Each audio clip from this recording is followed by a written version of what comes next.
Prisoner of the Wasteland, a story in the Wasteland series by Jon Cronshaw. The filthy bedroll slips beneath him when David sits up. He squints at the thin lines of sunlight seeping between the gaps in the boarded-up windows, the damp glistening along the concrete walls. "You awake?" he whispers, shaking the shoulder of a dark-skinned boy curled up next to him. "Mike?" The boy glares at David through purple-rimmed eyes, cringing as he grabs the back of his head. "What is it?" "I was thinking," David whispers, looking over to the locked door. "We need to get off this stuff." Mike laughs, shaking his head, his mouth twisting. "This is it. There ain't no getting off this." "That's just what they tell you." Bree was saying. "What does Bree know?" Mike spits. "Tell us, Bree." David leans over to the girl lying next to him and shakes her shoulder. "Bree?" He looks up at Mike. "She's not breathing." Mike scrambles over and looks down at Bree, her long black hair matted into knots, and shakes his head. "She's just high." "I tell you, she's not breathing." Mike puts a hand near her mouth and waits. He drops his arm and shakes his head. Slower this time. David gets up and stumbles over the other sleeping children, sweating as he hammers at the door, calling out for help. A couple of the kids groan and swear. The lock clicks, and a bolt shifts across. David steps back as the door swings open. A tall man, with a grizzled beard and scarred face, eyes David from the doorway. "What the hell is going on?" "It's Bree. She's dead." David sucks in his bottom lip and nods towards her body, unremarkable among the other death-still children. "Which one?" the man asks. "Bree." The man wraps a leather strap around his hand and barges through the door, shoving David aside, his eyes darting around the room. "Which one?" David scrambles across the prone bodies of the sleeping children and crouches next to Bree. "Here." The man stands over him and stares at the corpse. "What you waiting for? Get her up. Get her out of here." There's a long silence, and David exchanges a glance with Mike, who shrugs. "Come on then," the man snaps, clearing a path to the door with his kicks. Struggling, David hooks his arms under the dead girl's armpits and drags her across the room, straining against her weight as he struggles to get her through the door, her ankles catching against the frame. "This way," the man says, marching ahead along the corridor. David holds back tears as he stares down at her grubby feet dragging along the concrete. The man knocks on a steel door at the end of the corridor and waits. Sunlight pours in as the door creaks open. "We got another one," the man says, nodding back towards David. A woman looks around the man and shrugs. "Sling it over there," she says, gesturing behind her. David follows where she's pointing and takes in a sharp breath. "Well, come on. We've got a busy day," the man snaps. David steps outside, the stench of the floodwaters stronger in the open air. He looks around at the buildings looming above him, starting when he's prodded in the side by the woman's rifle butt. "Get rid of it," she says. With a deep sigh, David nods and drags Bree's body to the building's edge. He glances back at the man, hesitating. "What you waiting for? Get rid of it." David looks down at Bree's knotted hair, the purple rims around her eyes, her sunken cheeks and bony shoulders, and shakes his head. I can't." The man curses and storms over to David.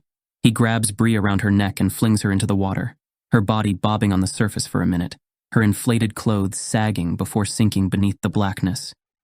The man wipes his hands and turns to David, prodding a forefinger into his chest. "When I tell you to do something, you do it. Otherwise, you'll be next." He points to the tiny white bubbles, the only visible marker of Bree's grave. "We clear?" David looks down at the flattening surface and nods. "Yes, sir," he manages, turning his attention to his feet. "Sorry." David sits cross-legged on his bedroll, staring down at a stale piece of bread.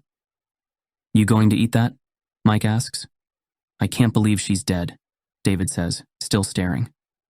Mike sniffs and snatches the bread from David's limp grip, stuffing it into his mouth.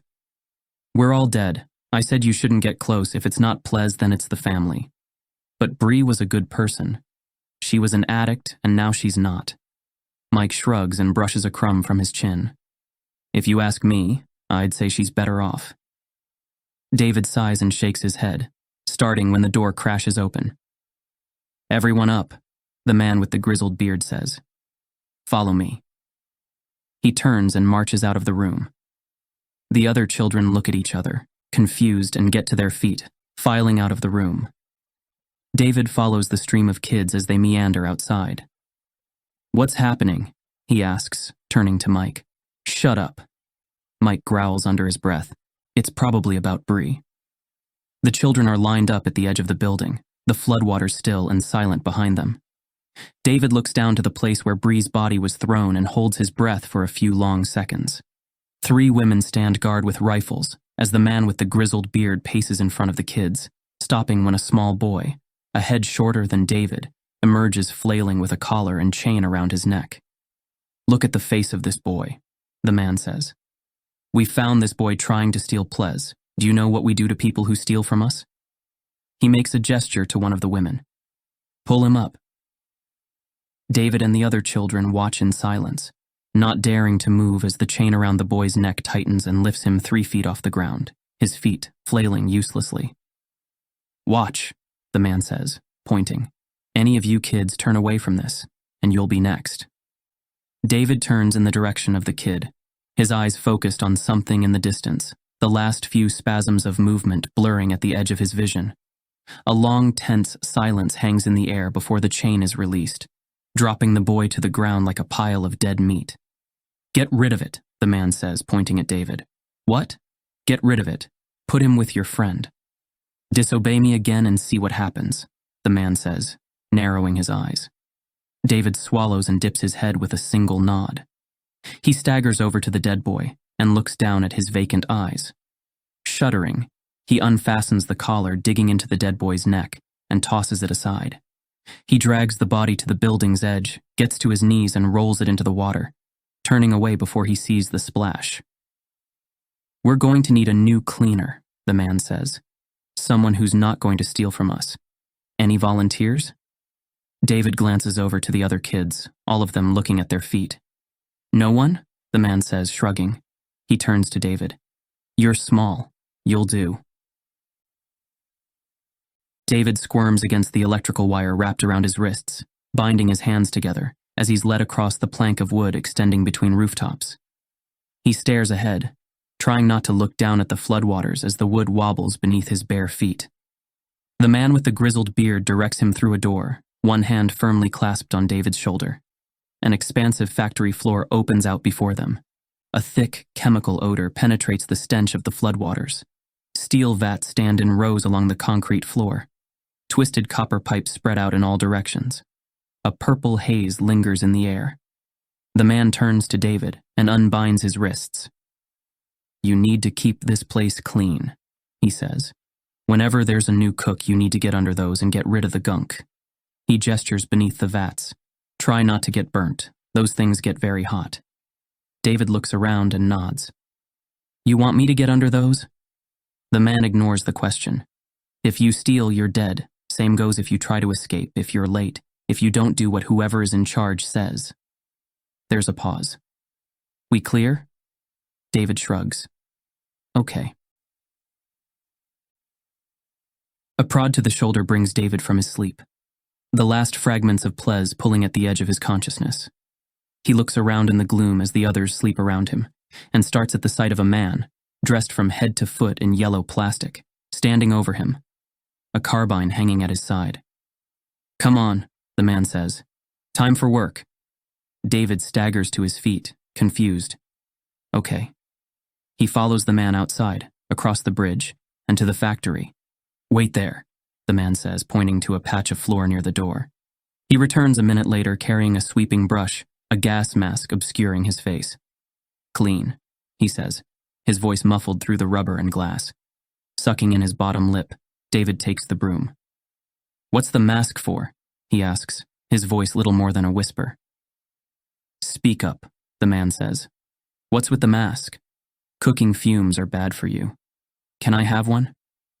The man lets out a laugh and shoulders his way past, shaking his head. He stops and looks back.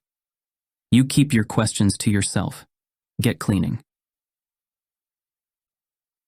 David spends the next few hours sweeping the room, wiping down vats, and tipping trays filled with ash into the floodwaters. He stands on the water's edge, looking down, and then heads back inside, his stomach rumbling. The factory heats up as a roaring fire burns at the far end. A purple-gray haze fills the room as steam rushes from the joins of copper pipes along the ceiling. David wobbles as his feet grow light. He taps the man on the shoulder. "Can I eat?" "Don't talk to me," the man says, his voice distant. "You can eat when you've cleaned up this batch." David nods and watches as the man pulls a tray of gleaming purple crystals from beneath one of the vats, biting his bottom lip as he takes in their twinkling forms. "Don't even think about it," the man says, shaking the crystals. He picks one up, turning it in the low light. "You saw what happened to the last one. Looks like a good batch." The man pulls off his gas mask and wipes his sweat-soaked forehead with a sleeve, frowning. "Don't be friendly." He hangs the mask from a hook descending from the ceiling and gestures to a crate. "Bring me that." David runs to the corner and drags the battered wooden crate to the man. "Here, okay?" he asks, looking up. The man nods. "Hold it still."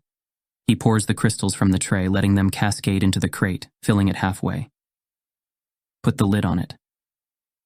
He looks around, rubbing his chin. "Still not enough." David gives a confused look. "What?" Raising a hand, the man's eyes flicker with rage. "Take the crate back to where you got it and cover it up. We need another batch." Flinching, David looks over to the corner and nods. "Okay," he whispers, dragging the crate backwards. When he reaches the corner, he rummages around the other crates until he finds the right cover. He places the sheet of wood over the crate, adjusting it until it slots into place. "Well, don't just stand there. Get rid of the crap." The man gestures to the tar-like substance clinging to the underside of the vat. David picks up a cloth and bucket, runs over and crawls underneath, scrubbing at the gunk. He calls out in pain when his hand brushes against the metal, still hot from the cook, and rolls out clutching it.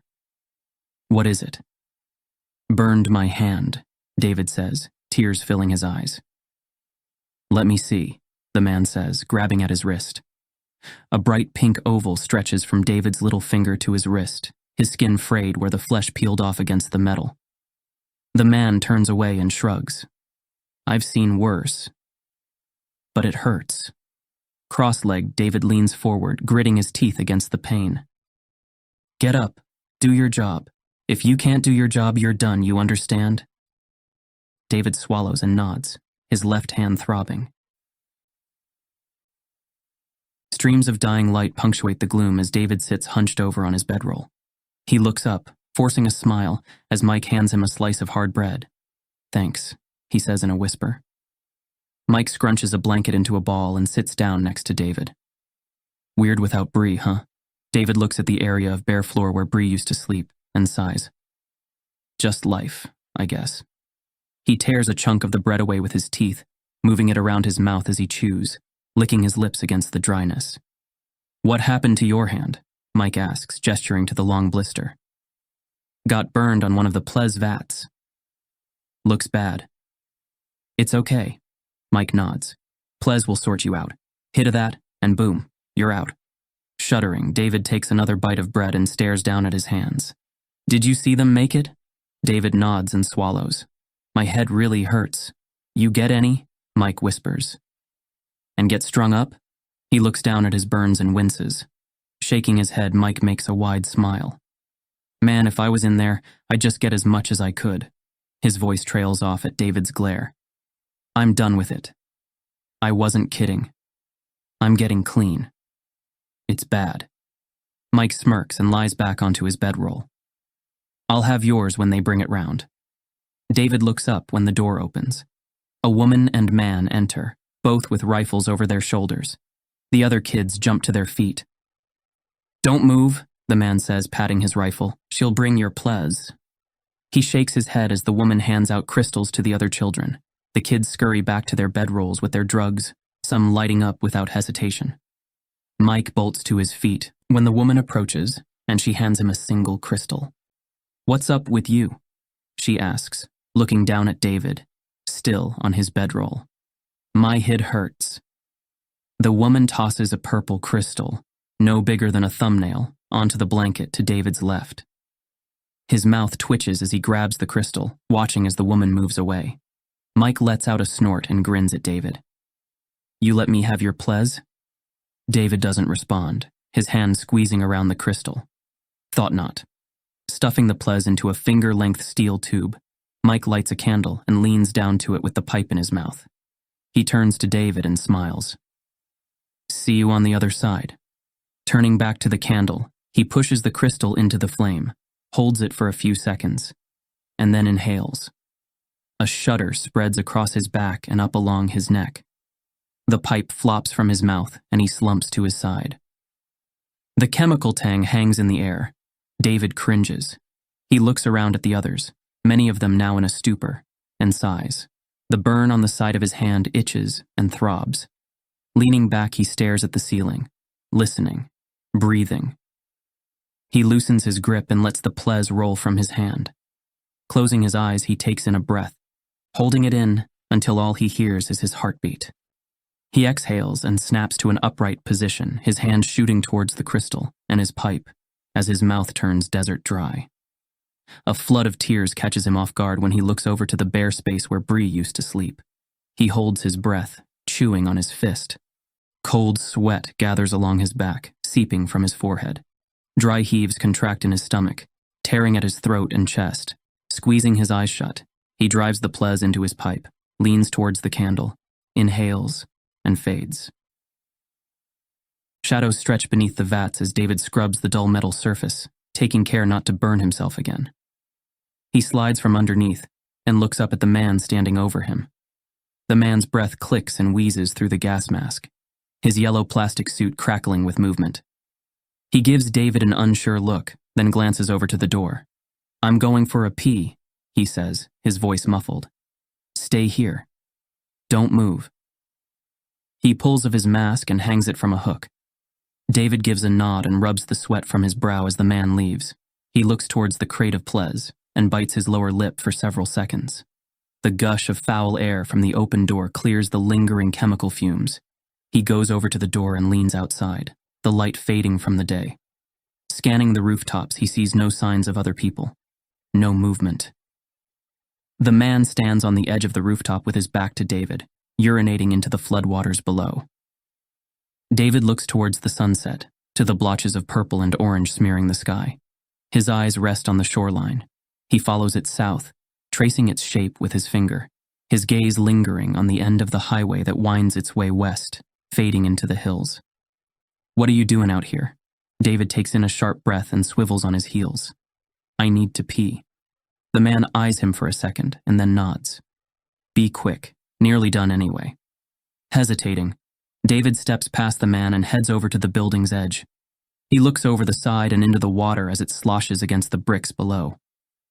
The rooftops around him stand empty. Firelight pours from a window in an opposite building.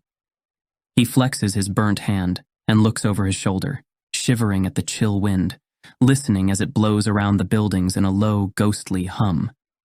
He looks back down towards the water, staring for several seconds before sighing and heading back inside. The man stands leaning against the doorway, waiting. "You took your time. We've got to get this shipment out first thing. Let's get cleaned up and get these crates out." "I think I can escape," David says in a hushed voice, rolling on his side. Mike stares back at him for several seconds, his face contorting into a smirk, and then a laugh. "We got it good here." David leans on his right elbow and sighs. An empty bowl of sour-tasting soup rests on the floor between them. "Good? You think this is good?" He waves a hand and Mike shrugs. "We're going to die here."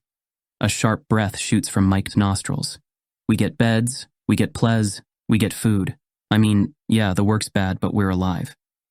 "For how long?" "You think things are better in the wastes?" Mike lies on his back looking up at the ceiling. No dogs, no raiders, no scavenging. He counts the points on his fingers. "If you think being out there is better, you go ahead.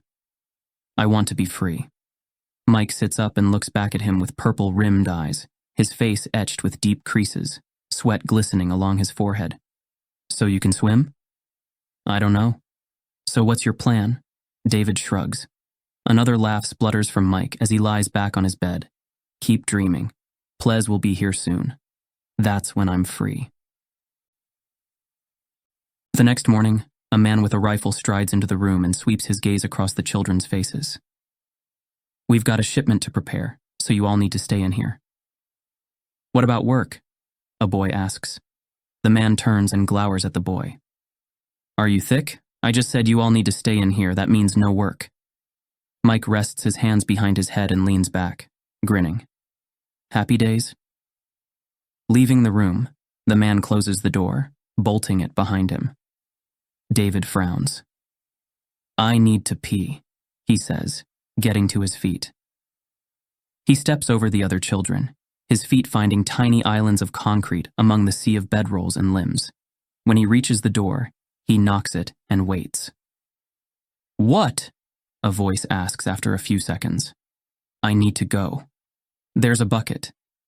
David glances at the bucket in the corner overflowing with urine and feces and wrinkles his nose. It's full. Please. I really need to pee. David staggers back as the door opens. A man leans in, looks at the bucket and eyes David up and down. You know where you're going?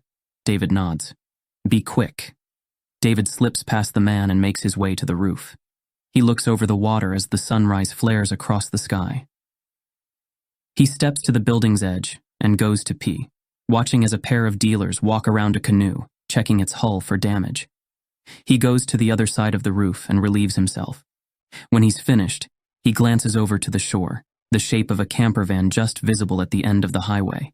Looking around, he takes in a deep breath, then jumps into the water. A shock of cold runs through his body as the water hits. His head drops below the surface, and he takes a mouthful of the foul water. He bobs up, gasping, kicking his legs frantically. The water covers his head again, stinging his eyes and filling his ears. He claws and scrambles, reaching towards the wall, trying to pull himself up, trying to breathe. Help! He calls out, his words obscured by the water filling his mouth. Reaching out, he grabs a metal bracket jutting out from the wall and calls out again. The water pulls at him, tugging him down. Help! With weak muscles, he tries to pull himself up, his arms bending halfway before giving out.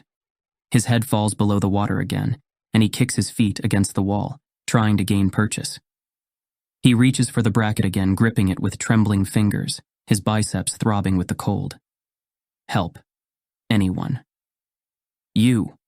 The man calls down from the roof. What you doing down there? I fell in. The man lets out a mirthless laugh. You tried to escape, didn't you? You can't even swim, can you? I tripped. David looks around, gasping. Honest, I fell in. He looks over his shoulder at the water. I don't want to leave. Right. Nodding, the man steps away from the edge, returning a few moments later with a length of blue rope. If you're lying, I'm not. I wouldn't. David manages between coughs. With narrowed eyes, the man lets down the rope until its end dips below the surface. Grab on. David takes the rope, flinching as it takes his weight. The man groans above, heaving the rope, bringing David up to the roof. Breathless, David rolls onto the roof, soaked and shivering. The water's stench fills his clothes. Get up, the man says. David turns and vomits, the sick bursting from his mouth like black lava. Sweat and tears streak through the filth. Get up, the man repeats, his voice colder, lower. I can't. An explosion of vomit erupts from David's mouth, and he flops onto his side. The man yanks him by the arm, dragging him to his feet. You're lucky I don't string you up. David swallows, trying to focus, trying to catch his breath, his heart pounding, blood rushing in his ears. I didn't mean to fall. Get inside. Hesitating, David looks down at his clothes, sopping wet and coated in filth. I'm too dirty. You addicts are all dirty, the man says, spitting on the ground. Get inside. He prods David with the rifle butt. David dips his head in assent, then shambles forward, making his way back. This isn't over. I'll deal with you properly later. When the man closes the door behind him, David squints at the gloom as the other children stare up at him, wide-eyed. He stumbles over a few bodies on his way back to his bedroll. "Damn, what happened?" Mike asks. David tears off his clothes and huddles into his blanket, still trembling. "I tried to escape," he whispers. Mike lets out a loud laugh. "You're good," he says, shaking his head. "You nearly had me there." He slaps his thigh. "No, really. Why you wet? Seriously." Mike sits up, raising his eyebrows. "Seriously? I thought I'd be able to swim, but I can't." "So what? You just jumped in the water?" David nods. "I figured it couldn't be hard." "How far did you get?" "I didn't. I just went under. The guy outside sent down a rope." "They know you tried to escape?" "No." David shrugs. "I said I fell in." "When you were having a pee?" David smiles. "I think he believed me." Mike shakes his head. "If they knew you were trying to escape." "I know." "Get up," a man's voice growls in David's ear. David looks around, confused as the other children lie sleeping. "Get up." The man drags David to his feet, yanking him free of his blanket. "Come on, we've got to load the shipment." David rolls his shoulders, bones clicking in his neck. He follows the man outside, rubbing his eyes through the fog of sleep and plez. It's still dark when he gets outside. The man leads the way with a flaming torch, stopping when he reaches a stack of crates. "I need you to lower these onto those boats," he says, pointing. "It's too dark. I can't see." The man looks the kid up and down, his torch held out at arm's length to the side. "You saying you're not going to follow orders?" David sucks in his bottom lip and takes a step back, shaking his head. "It's dark. What if I mess up?" "If you mess this up, you get strung up. Is that clear?" Swallowing, David nods and goes over to the crates, a coil of rope resting on the ground next to them. Among the crates, he places his hand on a blue plastic barrel. "Do I need to send this?" "It's empty." "Does that look like a crate?" There's a long pause and the kid nods. "Just the crates?" The man gives no response, only watches. With fumbling, trembling hands, David takes the rope and secures it around the first crate. He looks back at the man, still standing over him, the torchlight providing the only source of light. "Where do I take it?" "Lower them onto the boats. It's not that difficult." David rubs sweat from his brow as the first hints of sunlight reveal themselves. "Sorry, I've just woke up. It's the plez." The man stares at David for a long moment, a curl creasing the left side of his upper lip. "Addicts," he spits, shaking his head. "Just get on with it." Taking the first crate in his arms, he ambles slowly to the roof's edge and looks into the black waters. His eyes linger on the rippling of the waves, the tiny shimmers of reflected gloaming, before shifting them to the boat. A woman looks up at him, staring impatiently. "Well?" David looks around. "Here." He lowers the crate, the rope rubbing against his blister when the woman tugs at it with a sudden jerk. She unfastens the rope from the crate and looks up at him. "Don't just stand there. Get the rest."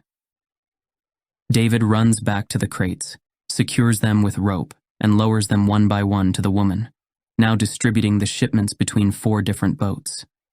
"Is that the last one?" she asks after a while. "That's it," David says.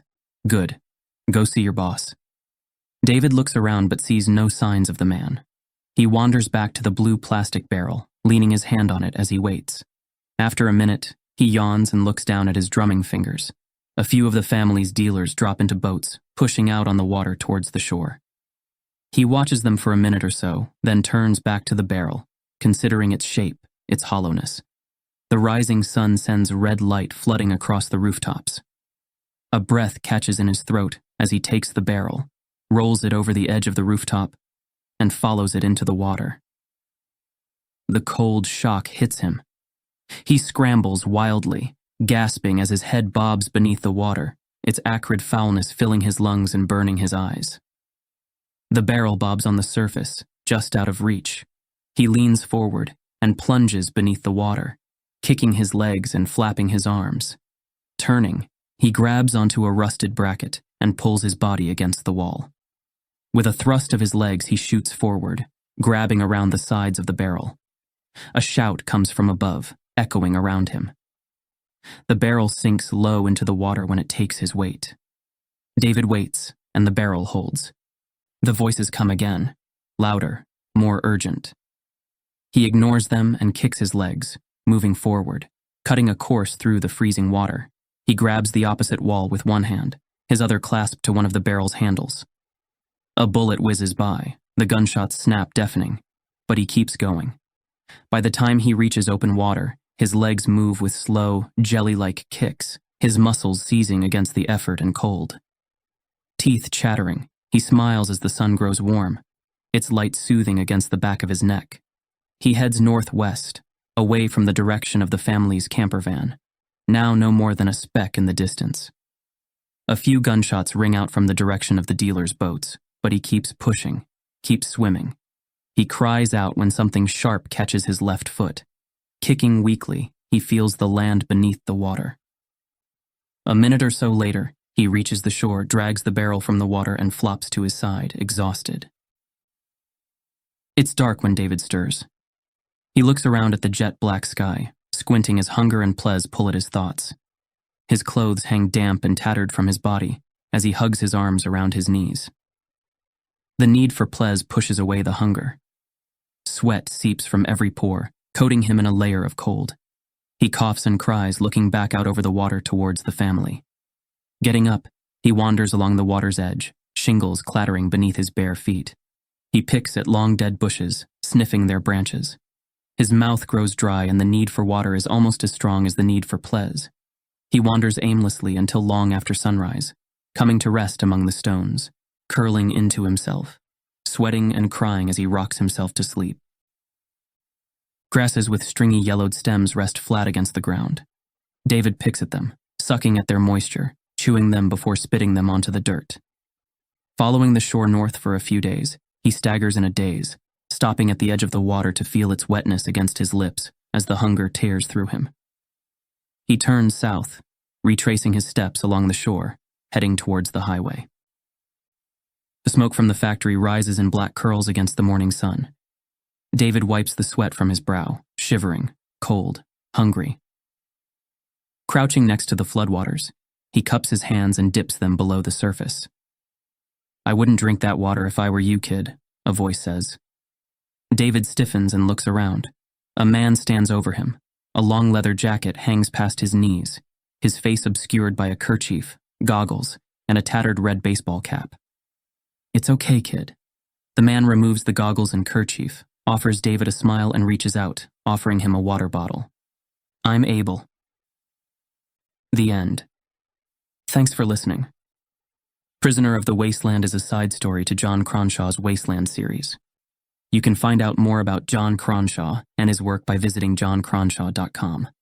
Prisoner of the Wasteland is copyright 2017 by Jon Cronshaw and Wyvern Books Limited. All rights reserved. This is a work of fiction. Names, characters, businesses, places, events, locales, and incidents are either the products of the author's imagination or used in a fictitious manner. Any resemblance to